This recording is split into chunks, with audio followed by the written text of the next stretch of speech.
So, why are the essays now more important than ever? Well, I'm going to talk about the Ivy Leagues, but this really does apply to any and all colleges. In 2010, 27,000 students applied to Yale.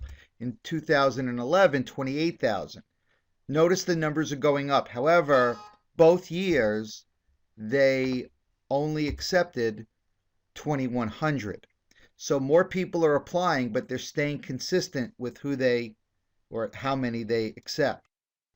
Harvard turned down 500 students last year with perfect SAT scores. So, what is the purpose of the essay? They want to know who you are as a person, what you are passionate about, how you will fit into their community, what makes you unique and an individual. So, here are the top 5 mistakes students make. Actually, there's 6 or 7. I threw in a few for good luck. Academic accomplishment. Think about the friends you hang out with, the people that you take classes with. Like-minded people hang out together, birds of a feather. So the colleges you're applying to, the people that are applying to the same colleges have similar classes, similar grades, similar test scores, similar extracurricular activities, president of club, class president, swim team, violin, yearbook, mathletes, community service. And I guarantee you, somewhere out there, there are people screaming right now, looking at this going, oh my God, that's my transcript. Also, it's become a little wacky out there. In the past, it was enough to say you did community service. It's become so ridiculously competitive. There are some kids starting their own foundations. In the past, it was enough to be the soccer team goalie. Now you're competing against the Olympic gold medalist goalie. In the past, it was enough to be on the mathletes team. Now you have students who solve Fermat's last theorem. It was enough to say, look at me, how wonderful I am. I gave blood. Now you have students saying, look at me, look how wonderful I am. I gave a kidney. The admissions officer is sitting with your resume and your transcripts right in front of him. He sees all your academic classes. He sees how studious you are. He sees your grades. There's no point of being repetitive, being redundant, telling him all of it again in an essay. Another problem is trying too hard to appear intellectual. The thesaurus is not necessarily your friend. Words like plethora or myriad are, at this point, kind of cliche and definitely pretentious. Now, the Common App no longer requires that you write about literature, which we'll talk about later, but you might find a supplement and they ask you about books. Don't think you have to write about Shakespeare because that's what they want to hear when in fact you love the Twilight series. Of course, if you write about 50 Shades of Grey, I think you have other issues to deal with. You might want to see a therapist. Look, there are a lot of sleeping pills out there. Your essay need not be one of them. Okay? What's important is your personality, the sentence length, the uniqueness in perspective that makes this you. Here's a very quick English lesson. Okay, denotation is the dictionary definition of a word. Connotation is the emotional response. Group and mob have the same denotation, the same dictionary definition, but very different connotations. Hey, Ma, there's a group hanging on the front lawn. I'm going to say hello. Hey, Ma, there's a mob hanging on the front lawn. I'm going to say hello. Okay, so word choice is very important. Don't be negative. I worked with a wonderful girl who was Muslim who wrote about a post 9/11 world in which Muslims, or she felt as a Muslim, prejudice and etc. The initial draft was very negative. She had expressions like face the same abuse, soiled Muslim image, erase the grime, a religion with a tarnished image. By the time we finished it, we ended up with a final product. The content didn't change, the message didn't change, but the tone totally changed. Perceptions can be changed with honesty, patience, and education, misguided information, diffused myths and assumptions with a smile and understanding demeanor. Supportive friends from all backgrounds who believe in tolerance. Okay, another problem is trying too hard to appear creative. This is one of the main reasons they took away from the Common App, the one on Write Your Own Topic. They were tired of reading, my life is like the phases of the moon. Okay, this is actually 1,000 examples. This is just one of them. It was a cold and dreary night when I first arrived in London. I could hear the faint whispers of the bard himself beckoning me to the Globe Theatre.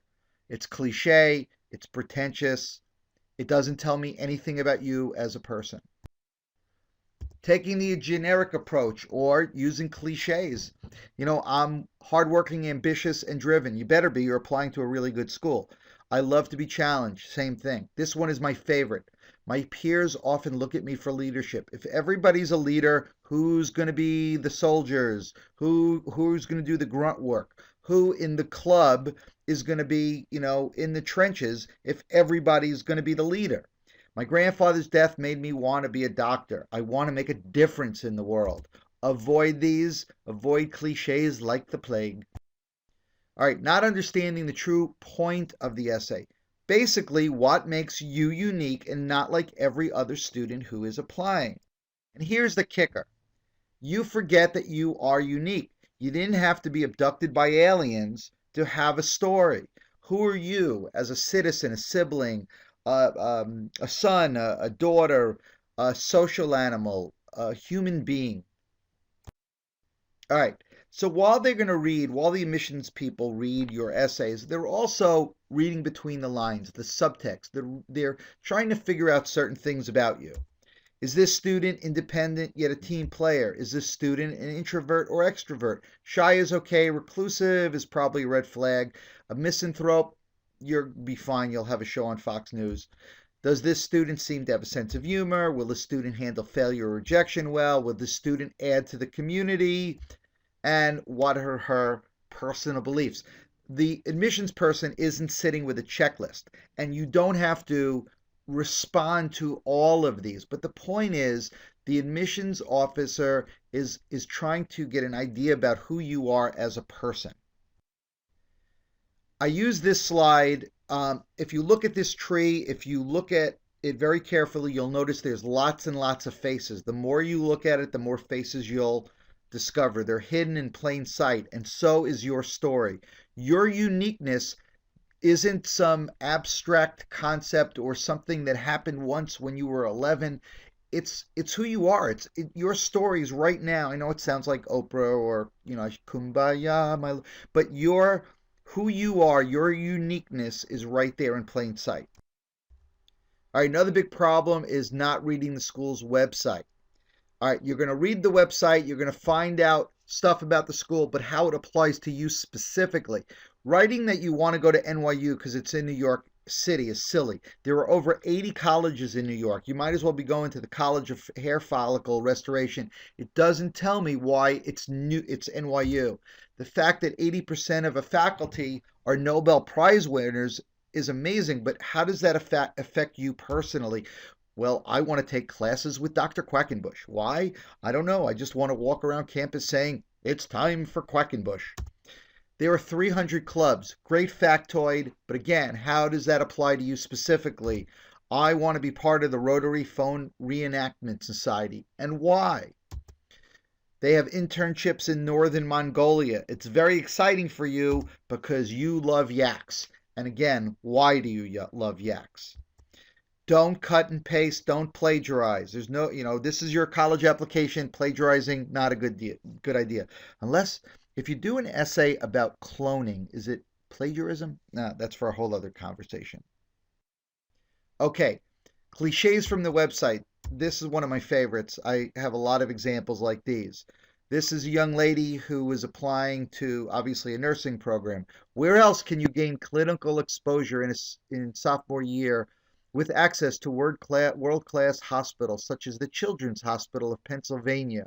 Where else do you have the opportunity to engage in real-world research like at Life and improve quality of elder care? This is wonderful if she worked in the public relations department of the college. It sounds like she's writing a press release for prospective students. On top of which, by the way, it was time to leave out questions in an essay when you were in the eighth grade. Aside from that, there's nothing. This could be anybody. This tells me nothing about this person as an individual. It's all about having a unique perspective. Okay, I said before not to write about academics. You can basically write about anything if it's from a very unique perspective. It's okay to fail. It's okay to follow how I discovered my love of science when all I really wanted to do was impress a girl. Here's a great example. This was typical science geek. She's wonderful. She's smart. She's funny, but everything is science.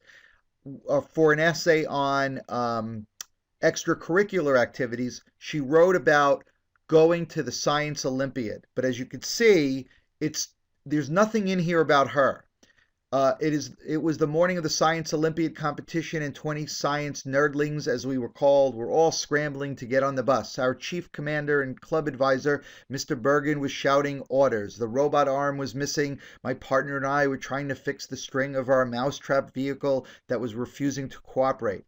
After talking to her for some time, I found out that actually the most fun that she had was the bus ride. So her final essay was about the bus ride, about why the bus ride was special to this Science Olympiad. No one is allowed to study for tests or do homework. Cell phones are turned off. We all just tease each other, laugh at dumb jokes, and sing silly songs and limericks. We eat from a 2-gallon sized container of pretzels and probably talk too loud. It's the one time during the school day that we are not students or science and tech nerds. We are just teens. I get to experience my teammates outside of academics where we all feel safe enough to be goofy. The bus ride always ends too soon and we return to our game faces. First, however, despite a warning from our advisor, we open the emergency exit at the back of the bus and leap out together. This was brilliant. On again, her transcript, her resume point to her love of engineering, science, robotics. But this talks about her as a teenager. She knows when to work, she knows when to play. And that's what's so great about this.